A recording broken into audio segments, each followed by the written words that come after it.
জানাবো সবাইকে আমার ছোট্ট রাজ্য। এই রাজ্যে আছে জানালার পাশে দুলতে থাকা সুন্দর গাছ, আছে রান্নার সুগন্ধি আর পাখির মিষ্টি ডাক নিয়েই আমার এই ছোট্ট রাজ্যটা।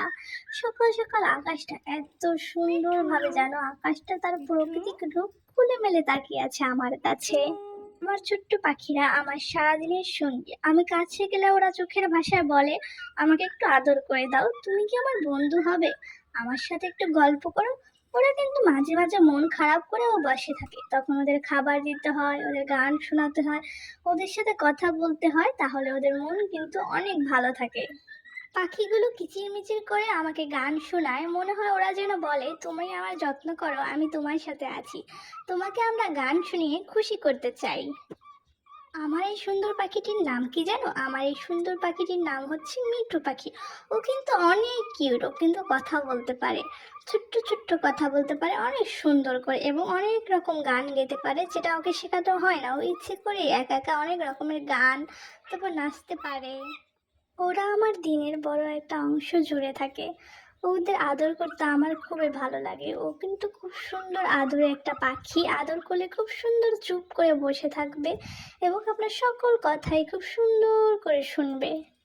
মাঝে মাঝে আমি ওর কাছে বসে গল্প করি, ওকে গান শোনাই, ওর সাথে কথা বলি, ওকে আদর করি, তাহলে ও অনেক খুশি হয় এবং ওর মনটা অনেক ভালো থাকে। সারাদিন কিচিরমিচির করে আমাকেও অনেক গান শোনায়।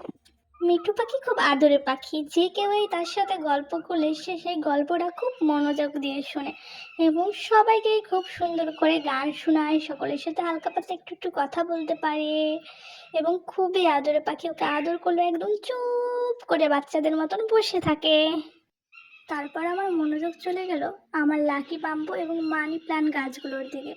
অনেক দিন হয়ে গেছে, প্রায় 4-5 দিন হয়ে গেল গাছগুলোকে ধোয়া হচ্ছে না। তো মনে করলাম আজকে একটু ধুই। গাছগুলোকে ধোয়ার পর কিন্তু এত সবুজ লাগবে, মনে হবে যেন নতুন করে প্রাণ ফিরে পাচ্ছে। তো এই কারণে গাছগুলোকে সুন্দর করে ধুয়ে আর একটু পানি দিয়ে পানির ভিতরে রেখে দিলাম। দেখতে অনেক সুন্দর লাগে, মনে হয় যেন একটি জীবন্ত টব ভেসে উঠেছে পানির উপরে। আর এই কাজটা করার পর গাছগুলো আমাকে কি বলে জানেন? গাছগুলো আমাকে বলে, ধন্যবাদ তোমাকে এত সুন্দর করে আমাদের যত্ন নেওয়ার জন্য। আমি গাছগুলোকে সবসময় অনেক সুন্দর যত্ন নিই, কারণ গাছগুলোর যত্ন নিলে যখন সবুজ থাকে তখন মনে হয় চারদিক যেন সবুজময় হয়ে সবুজে ভরে উঠেছে, চারদিক যেন সবুজের বাতাস বইছে, রান্নার সুগন্ধে যেন মনে হচ্ছে ঘরটা একটা উৎসবে পরিণত হচ্ছে। আজকে অনেক মজার মজার রান্না হয়েছে। শেষে চলে গেলাম একটু রূপচর্চা করতে। প্রতিটি জিনিসের যেমন যত্ন নিতে হবে, সেই রকম নিজের যত্নটাও নিতে হবে। নিজের যত্ন সবার প্রথম।